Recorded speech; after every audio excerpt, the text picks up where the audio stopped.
Back with the scrambler, trying to start it. It's cold natured, so.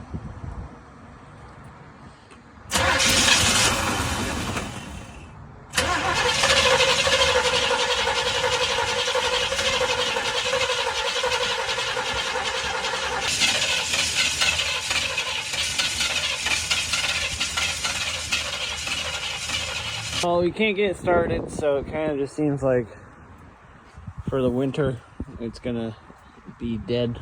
It's cold natured and it's cold, so yeah. Even though the battery has plenty of charge, we're shooting fuel up through the carburetor.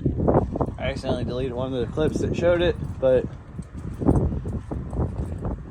I don't feel safe trying to start this right now, and it does not seem like it wants to start at all anyway. So we're gonna keep it at that. We're gonna have to tow it to its storage spot for